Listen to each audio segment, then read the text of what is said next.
Hello, I'm Katie Pullman. I'm with the Midwest PBIS Network, and today you are joining for a pre-recorded content for our May 2022 Coaches Network meeting on Tier 2 data for decision making. First, we are going to talk about our overall Tier 2 systems and data we use to monitor those systems. Then we will talk about individual student performance data. It's critical that we ensure what we are putting in is what is needed to support students before we monitor the individual student outcomes. We cannot blame a student or students for not responding to interventions if we, as the adults in the systems, are not implementing those interventions with fidelity. Our first objective is going to be around looking at your level of use or the percentage of students who are accessing Tier 2 interventions within your system. This is TFI item 2.10, level of use. As we are all familiar, our favorite public health model of tiered supports helps us to most efficiently and effectively allocate our limited resources to put a continuum of supports in place to help us meet the needs of all students. So some reminders about those numbers are we are wanting to build a strong Tier 1 foundation that helps 80 to 90% of our students respond. If we have more than 20% of students with a specific need or areas of skill deficit, we need to push that down to strengthen our Tier 1 system. That's our most efficient way to respond to those needs. Then we know we can expect 5 to 15% of students to need more supports. And what 2.10 in the TFI helps to remind us is that we need a process for helping to monitor the percentage of students who are accessing those targeted or Tier 2 interventions. Our recommendation is that we want between 7 and 12%, or you can think 10% of our students accessing targeted interventions. If we're below 10% in the number of students who are accessing Tier 2 interventions, we are most likely missing students with need. We're under-identifying the students who may need more support. So we want to boost that up. We want to think about ways that we are identifying students. We'll talk about that more in the individual student data component. If we have more than 15% of students accessing targeted interventions, we are most likely over-identifying or not having a strong enough Tier 1 to help support our students' needs in the most efficient and effective ways. We might be meeting their needs, but we're not doing it in the most efficient ways. So our goal here is to really keep in mind building our Tier 2 interventions for at least 10% of our students and monitoring that percentage of students are accessing those so that we can respond with 1 to 5% needing those most intensive interventions. We have limited resources that we don't have enough time to respond individually to all student needs. So we're going to build our system to help make sure we are monitoring these percentages on a regular basis. Why do we do that?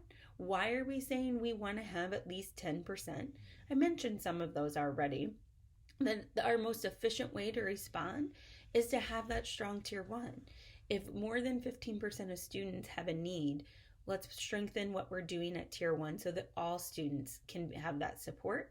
That's our most efficient way possible. Some other thoughts and reasons, though.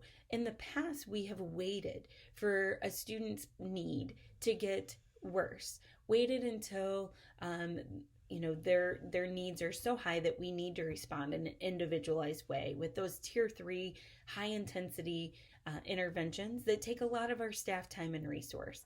We're shifting our model to help us respond sooner so our intervention can be less intense and less staff and resource intensive. And we need all staff to expect that some students are going to need a higher dose of what we've already done at Tier 1. Again, a good reason to have that strong Tier 1 so that staff can build off of that and give higher frequencies of behavior-specific feedback, higher frequency of structure and predictability with those Tier 2 interventions. And that last point is what I've already said. It's quicker and easier to respond with a targeted group intervention than an individualized intervention. It takes less of our staff time and resources to build tier 2 interventions than it does to respond with high intensity tier 3 interventions like FBA, BIP, or wraparound processes. In the Tier 1 activity workbook, there is an activity that helps walk you through thinking about your level of use. What's your total school enrollment? What is 10% of that enrollment? So I'd love for you to pause right now and think about your current numbers this school year. We are in May. What percentage of students had access to Tier 2 interventions this school year in your system? Do you know? Do you have a process for monitoring that? That is our goal. We want to see if we have at least 10% of students accessing those interventions, and if not, then we might need to increase how we're identifying students. And again, stay tuned. We'll talk about that in the individual student data section. If we have more than 15% of students accessing Tier 2 and Tier 3 interventions, then we probably need to think about strengthening what we are doing at Tier 1 in our plans for next year. I hope you have paused and thought about your current level of use, as that's the first piece of our Tier 2 systems. Now we're going to talk about how we monitor the fidelity of each of our interventions that we have in place within our Tier 2 continuum of supports. We have two ways we think about this. First is TFI item 2.11. In the first part of that, where we as a Tier 2 team are monitoring the proportion of students experiencing success with each of our Tier 2 interventions. That helps us to know that interventions are working for students and that those interventions are being implemented with fidelity. 2.12 is having ways to have fidelity checks on each of those Tier 2 interventions. We'll go deeper into those now. The way a Tier 2 team can track the first item, that 2.11, the percentage of students responding to each Tier 2 intervention, is by using the Tier 2-3 tracking tool. You'll note that across the top of this tool are each intervention that you would have within your continuum of supports. And each month, you are, as a Tier 2 team, coming together with your data analyst or the coordinator for each of those interventions, bringing in the data of the percentage of number of students who are participating in that intervention and what percent of students of your total enrollment that is. That's that last section we just talked about, 2.10 level of use. That's that first column for each intervention. The second column for each intervention is the number of those students who are responding to your intervention. That's going to be based on your data decision rules, and we'll talk about that in the individual student data section in coming up. So this tool helps us to look at both level of use and the percentage of students that are responding to each intervention and our averages for the year. This helps us to know that our interventions are being effective for our students. That if we are not getting 70% of students to respond to an intervention, it's likely that we as the adults or the systems are not implementing those interventions with fidelity, and we need to do some problem solving around that rather than change the interventions for the students that are receiving those supports. The goal in our Tier 2 systems team meetings is to have a conversation around these interventions, not around if individual students are responding or not, but instead helping to ensure that the interventions themselves are being implemented with fidelity. So our goal is for a coordinator of each intervention to bring in a precision problem statement for us to consider and to problem solve around. Here's an example of what that could look like. 30 students are being supported through check and check out. 70% of those students are responding. 16 of those students are making progress and will stay in the intervention. And 5 of those students have met their goal and will be exited. 9 students are not responding, and we will be determining the next level of support through a reverse request for assistance process. Reaching out to that student's teacher to help identify the next level of support. So we're not problem solving each of those individual students, but rather coming in and looking at how our interventions are working. If our precision problem statement did not say 70% of students were responding, we would want to problem solve that intervention in a systems way. This guide helps us to do that problem solving. The first page of this guide is helping to think about writing that precision problem statement. And the second page would be something that your Tier 2 systems team might want to keep present on your table as you're problem solving. It gives common system issues to why an intervention may or may not be working. For example, students aren't checking in, students aren't checking out. We don't believe that students are receiving behavior-specific feedback at the scheduled times throughout their day, and then give some sample system solutions to consider as a team. So this guide really helps us stay systems-based rather than individual students-based, and helps to ensure that our interventions themselves are being implemented in the way we design them and being effective for students. Now let's think a little bit about the ways that we can also monitor fidelity. This was that second item within our objective, item 2.12 from the TFI. And how are we monitoring fidelity? First, we want to remind us that Tier 2 is a higher dose of what we are already doing at Tier 1. So if we aren't implementing Tier 1 with fidelity, our Tier 2 is not going to be strong and not going to be as effective. So first, we're going to prompt you back to, have you completed a TFI walkthrough as part of your annual assessment within your building? The TFI walkthrough is part of the TFI if you download it as a PDF, and you're walking through your building and asking students and staff some questions about your school-wide expectations and your school-wide acknowledgement systems. We need to know that staff know our expectations, are teaching those expectations, and are reinforcing those expectations with acknowledgments. Asking students and staff is the best way to know that those things are really in place in our building. So we really encourage us going back first to our Tier 1 and monitoring the fidelity of that system so Tier 2 can be a higher dose. Item 2.12 on the TFI says that we have a protocol for ongoing review of the fidelity for each of our Tier 2 interventions. In the possible data sources, it lists that we have fidelity probes taken monthly by a Tier 2 team member. I want to give you a couple of thoughts on what that could look like. We want to be checking that what are the critical features of our intervention at that Tier 2 level, and are those things happening?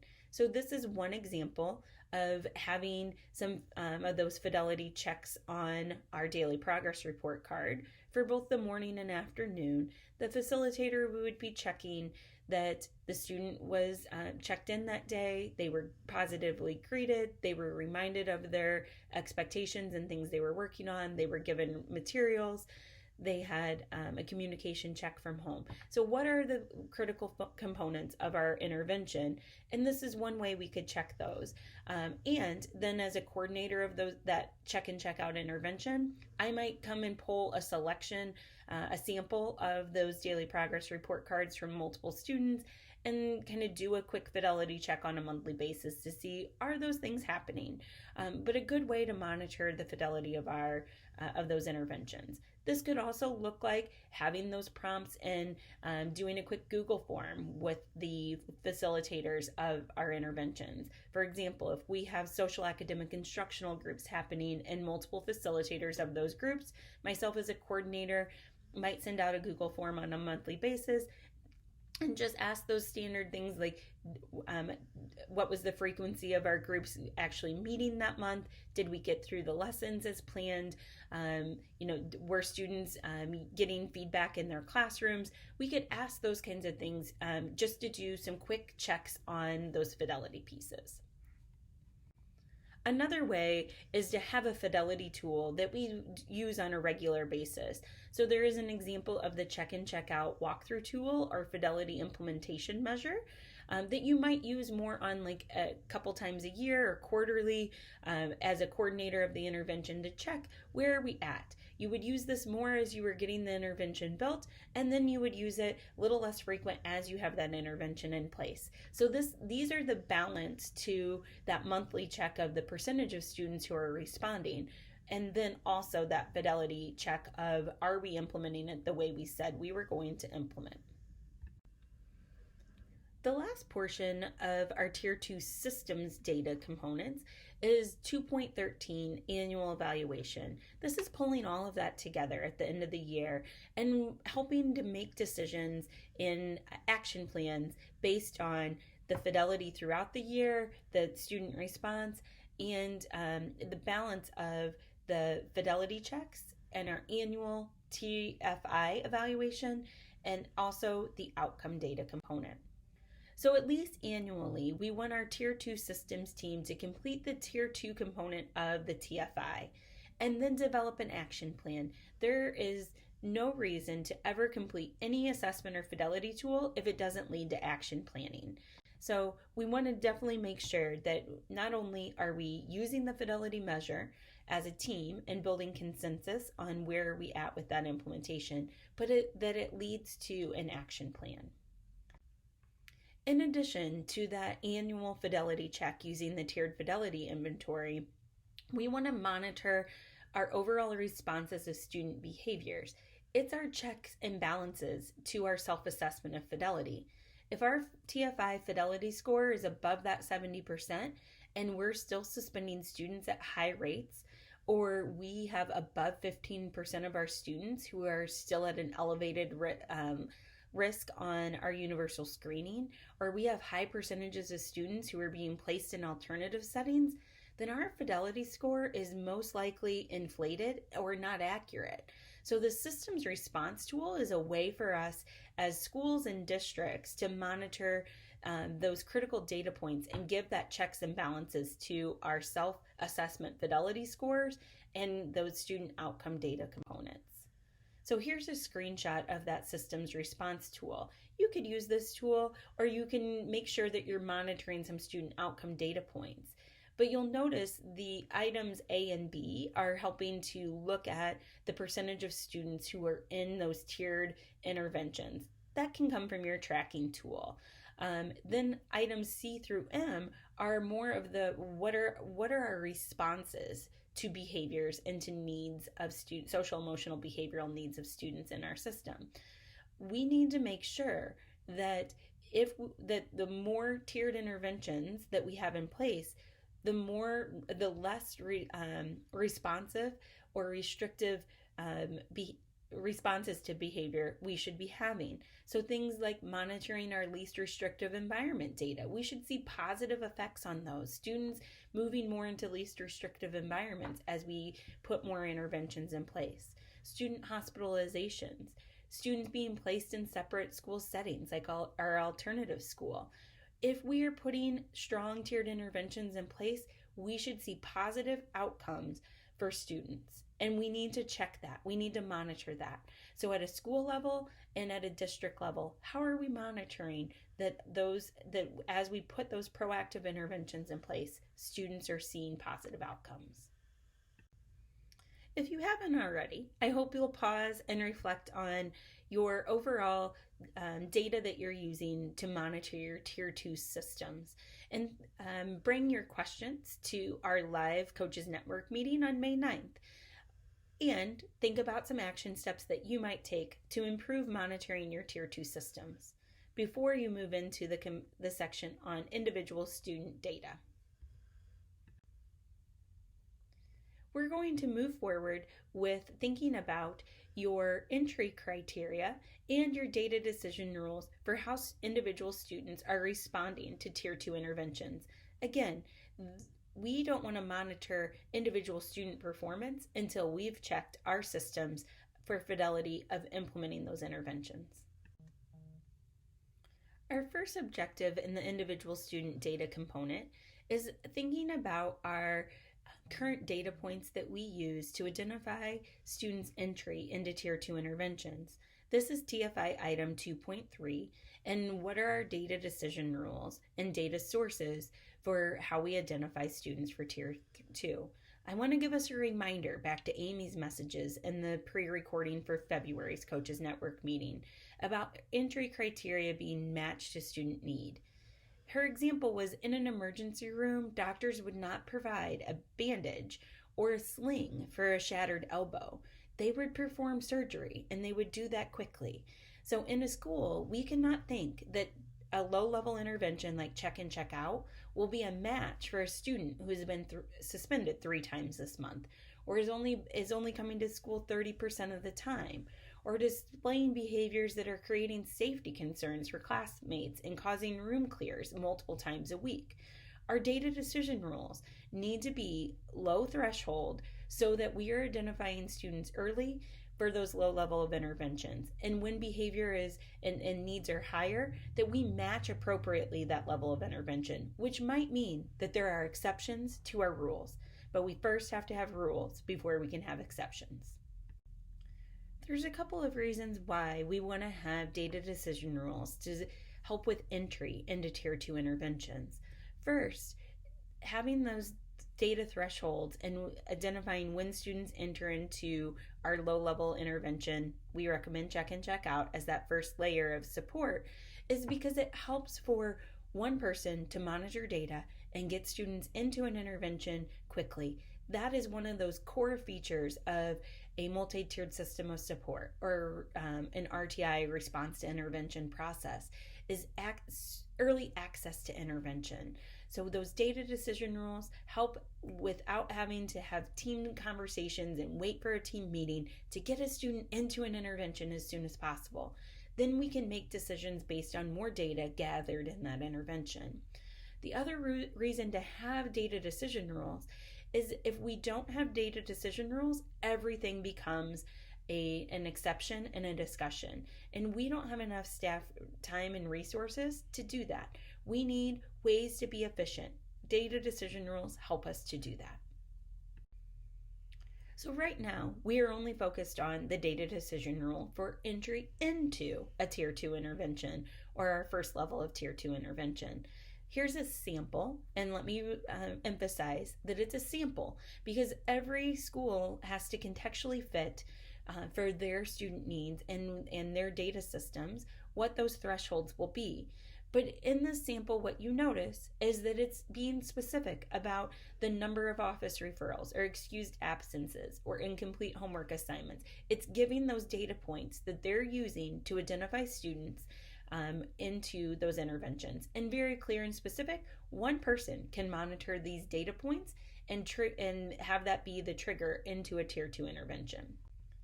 Some considerations when you're thinking about those data decision rules. We want to use data that's naturally occurring, that you already are collecting data on, and you have those data sources that will make this process be efficient.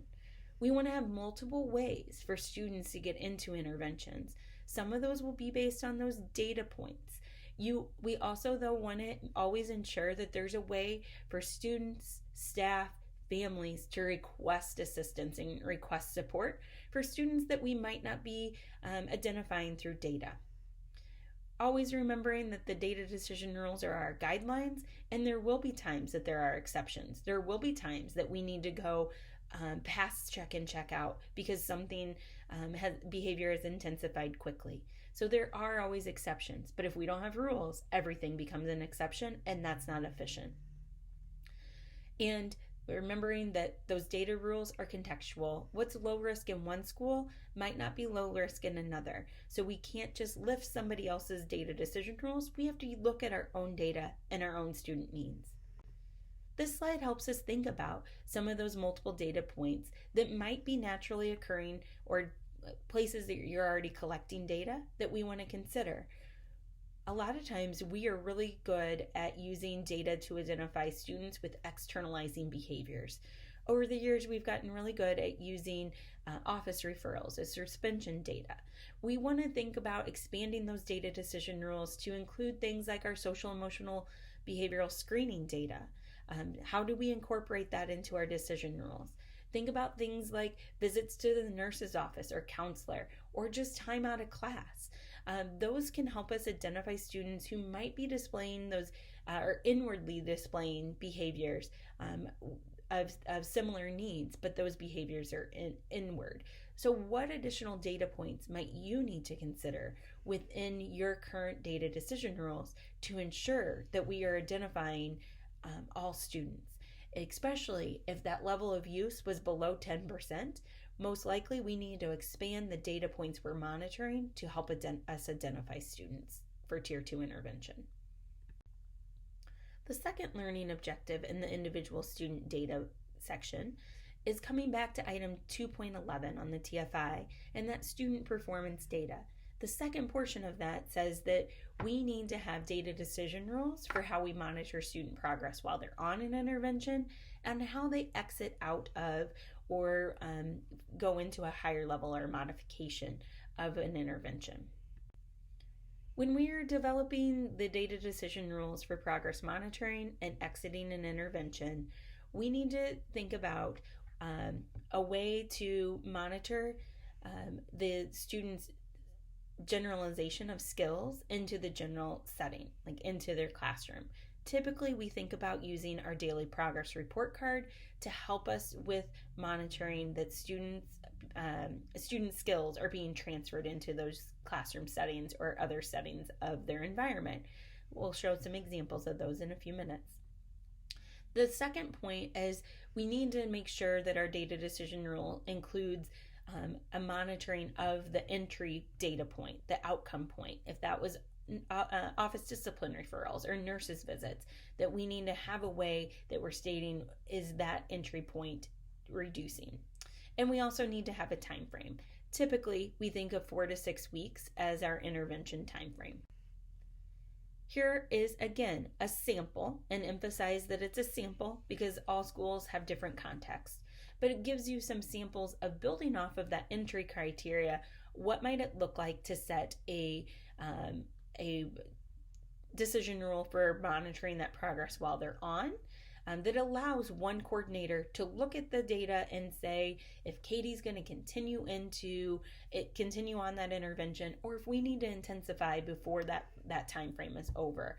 And how are we going to know when we will exit that student out of that intervention? So a couple of samples here. As I mentioned, we're always going to have those two components. The outcome data component, which is monitoring the data points that got the student into the intervention. And we also want to know that the student is generalizing skills into their environment. And we typically think about doing that through that daily progress report card that we most often know from our check and check out intervention. And so here's a check and check out, very generic sample of a daily progress report card. But you notice it is the school-wide expectations and timeframes for when students will be receiving behavior-specific feedback to those school-wide expectations based on our school-wide matrix. We can also use this level of this system to help monitor higher Tier 2 interventions like our groups by adding in the skills we're teaching in the group that into the daily progress report card aligned with our school-wide expectations to make this a stronger system. Hopefully these are skills that we're teaching at Tier 1 and now we're being retaught in a Tier 2 intervention. But now the student will be receiving feedback from the adult in their environment around the skills that they're being taught. And so getting a bit more specific than the overall school-wide expectation for those settings. We can continue to use this as we individualize as well through an FBA process where we might put the replacement behavior on the daily progress report card. So now the student's receiving specific feedback on how they're using that replacement skill, and we can keep those lower level skills on that on the daily progress report card as well.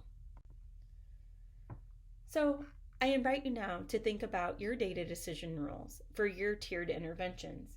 Do all your interventions in your continuum have data decision rules? Do you need to relook at those? Do they have both components of the skill generalization and the outcome component? Also, think about what systems you need to establish to ensure that that data is being monitored. Do coordinators have access to the data points that they need to have access to? Do you have an easy way for coordinators to look at that data? Where the daily progress report cards and ODRs might align with one another. Swiss is a great system for doing that. There's other systems out there, or ways that districts have built those systems as well. But we need to make sure that we have ways for those coordinators to look at and make those decisions. We hope that this recording is helping you to reflect on where your current systems are in Tier 2 with using data. We invite you to join us for live networking with other schools and coaches and districts, as well as our network staff, to help you network and problem solve on May 9th from 2 to 3:30 Central. You can use the link here to register for that time together. Thank you.